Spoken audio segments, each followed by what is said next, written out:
Hello বন্ধুরা, কেমন আছো? ভালো আছো? আজকে আমি লাউ দিয়ে নিরামিষ লাউর বাগার রান্না করব।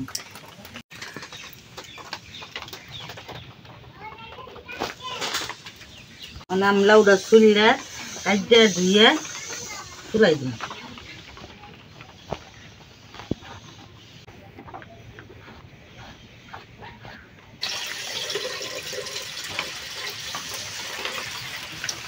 এখন দেবো দিয়া অল্প অল্প করে সব মশলা দিয়ে চুলাই দেব।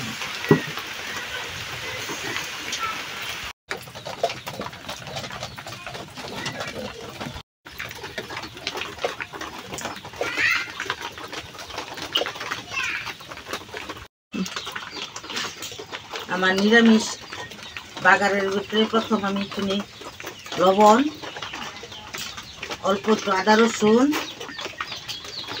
হালকা হলুদ আর হজের পাখি এগুলা দিয়ে আমি নিরামিষ বহাই দিই।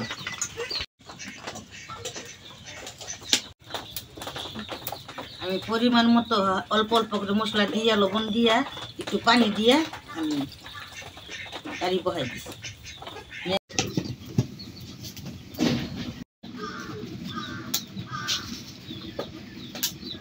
আমার তরকারি অর্ধেক হয়ে গেছে গা। আমার ক্ষেতের টমেটো আমি সিদ্ধ করে জাল দিয়া ভিজে রাখছিলাম, ওই জায়গাতে একটু দিতেছি কারিটা মজা হইবার লিগে। আর অল্প করে কাঁচামরিচ দিয়া পরে আমি বাগার দিই। আমি কড়াইতে প্রথমে তেল দিতেছি বাগার দিবার লিগে। তেজপাতা, শুকনা মরিচ, একটু লাল হইতে আমি সরিষা দিতেছি।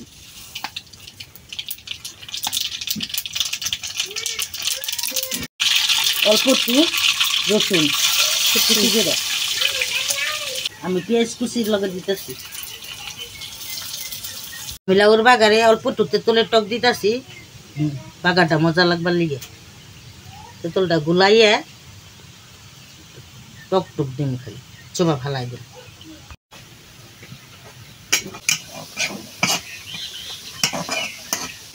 নিরামিষ বাগার দিতেছি।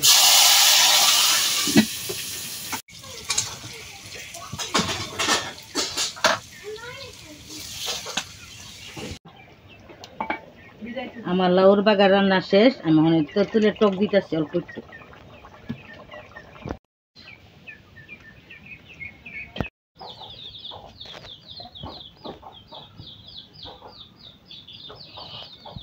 বন্ধুরা, আমার তরকারিটা কেমন হয়েছে কমেন্টে জানাবেন। বন্ধুরা, আমার ঠাকুর রেসিপি কেমন হয়েছে কমেন্টে জানিয়ে দিবেন আর লাইক শেয়ার করে দিবেন। ধন্যবাদ।